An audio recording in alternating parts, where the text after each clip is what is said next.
Hi, my name is Nicolette Durso, and this is my first book critique. The first book I'll be critiquing is Make Way for Ducklings, written and illustrated by Robert McCloskey. The award is the Caldecott Medal, and the genres are fiction, picture book, and classics. The reading level is pre-K to third grade.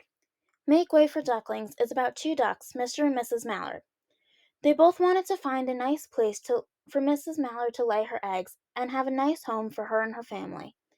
She thought she found a nice home several times, but every time it was full of woods with foxes or it was too noisy and crowded. So Mr. and Mrs. Mallard kept looking. After some time, they finally found a nice home and even made a new friend, Michael. Then the ducklings were born. Mr. Mallard went off to explore while Mrs. Mallard taught her ducklings how to walk in a straight line, swim, dive, to come when they're called, and to keep a safe distance from anything with wheels. When they had learned everything, Mrs. Mallard took her ducklings to find Mr. Mallard. When they tried to cross the road, there were too many cars, and they weren't stopping to let the ducks through. Their friend Michael came down to see all the commotion, honking cars and quacking ducks. He called in some reinforcements, and the ducks were allowed to pass.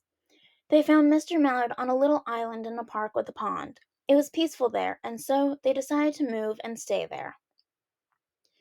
For the first lesson I've created, it's a third grade math lesson. The objective is students will be able to skip count by eights. The teacher will first model the lesson. I would use cutout ducks to use as visualization to help the students count. I would then ask the students some math problems and allow time to work in pairs of two to solve them. So when they're solving the problems, they're using critical thinking, and when they're working in pairs of two, they're collaborating. Then I would ask the students to create another math problem relating to skip counting by eights. So when they're creating, they're using creativity to create another math problem. And when completed, I'll ask students to share out their answers, which is using communication.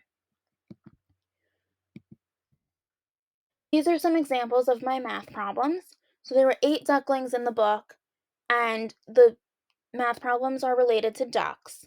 So it would be 8 ducklings times however many the question is asking about.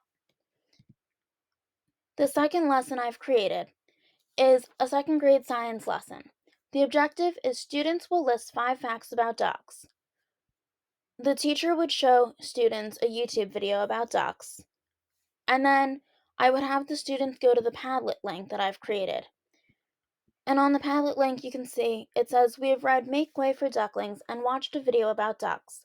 Attached below is the video we just watched in case you need to refer back to it while doing this activity. I would like you to take a few minutes and respond to the stream telling me at least 5 facts about ducks that you've just learned. So they would click here and respond. I would give them a few minutes, and then the teacher would read aloud some of the answers to the class. The second book I'm critiquing is Grandfather's Journey, written and illustrated by Alan Say.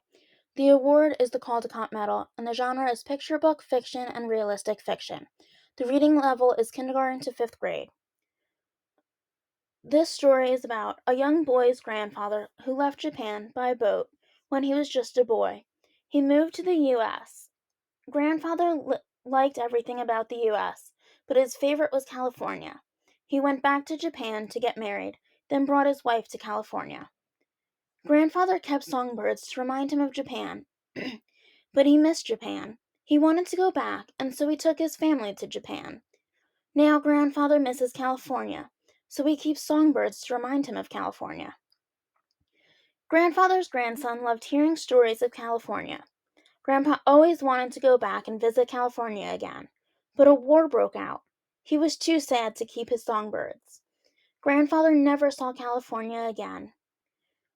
When Grandfather's grandson grew up, he visited California. He loved it just as much as Grandfather did. Then the grandson stayed in California to get married and have a family.